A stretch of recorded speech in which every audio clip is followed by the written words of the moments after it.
Баршаңызға қайырлы күн. Бүгінгі тақырып 9-12 ай аралығындағы ойыншықтар. Мен сіздерге мына жерде тау қылып көп ойыншықтарды көрсетуші едім. Бірақ байқағаным 9 айдан бастап біздің бала мүлдем ойыншықтарға ұзақ уақыт қызықпайтын да, алданбайтын да болды. Сондықтан оның ойыншықтары мыналар болды. Тоңазытқышқа жабыстыратын магниттер. Бәріңізге таныс жағдай шығар. Біздің бала бұлмен тіпті 6-7 айынан бастап қызығып алып жабыстырып ойнайтын. Екінші сүйікті ойыншы ол шаңсорғыш. Шынымен үйді тазалағысы келеді. Сіздердің де балаларыңыз сөйтеді ме? Тоқтарды көрсе, бәрін алып суырып саламын деп жүгіреді. Пульт фаворит ойыншық. Наушники. Бәріңізге таныс жағдай шығар. Және соңғысы кір жуатын автомат.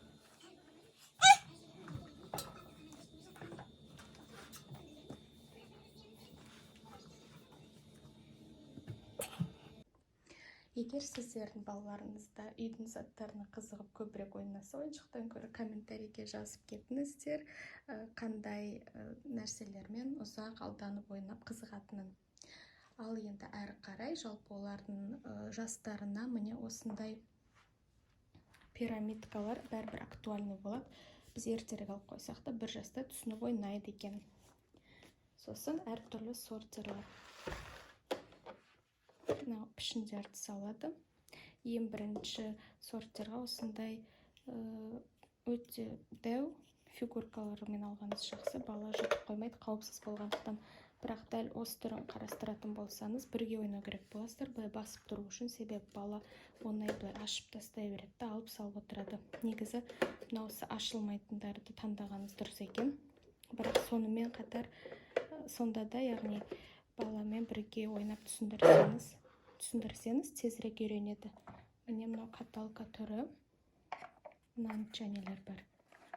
Пішіндері геометрический әртүрлі.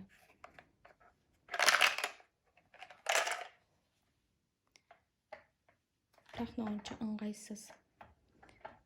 Қазір домик түрлер бар ғой, үйшік, солар жақсы сияқты. Сосын біз бір жастан асқандықтан мен қазір кітаптарға көп назар аударам, уақыт бөлеміз. Мынандай 0+1+ деген қатты кітаптар бар. Әртүрлі гармошка түрі, 3D түрі. Кез келген кітапханадан таба аласыздар. Музыкальный түрлері бар. Немесе жануарлардың дауысын шығарып көрсететін деген сияқты. Сосын карточка.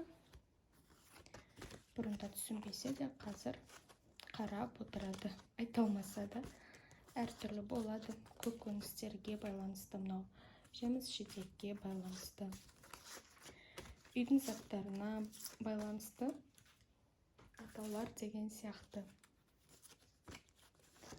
Жануарлар, аңдар бар. Өте көп. Бірақ әрине бұлардың бәрін даусымен үйренсе қызықты және тез үйренеді екен. Себебі мен сіздерге бір кітапты көрсетемін.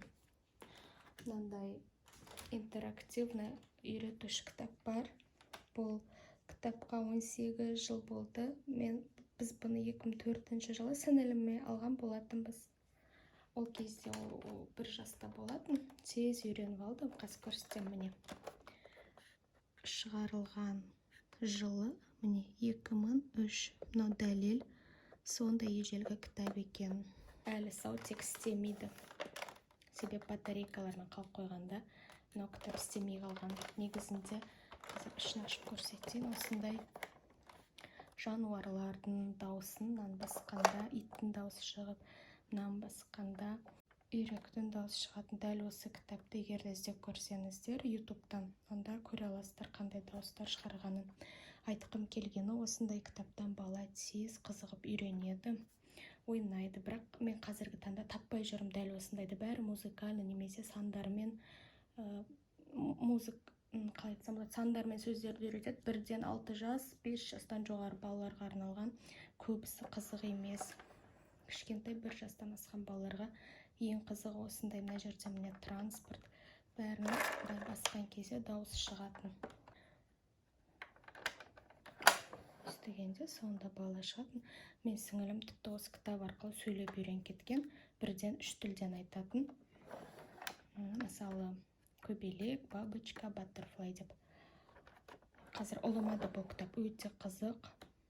Бірақ өкінішке орай дауыстар істемегендіктен ғана ол көп қызықпайды. Сондықтан сіздерге кеңес берем, егер де осыған ұқсайтын кітап тапсаңыздар, міндетті түрде алыңыздар. Балаға ең пайдалысы сол. Осы туралы 1 жасқа дейінгі, 1 жастан кейінгі ойыншықтар туралы обзорым бітті. Назарларыңызға рахмет. Келесі видеода кездескенше.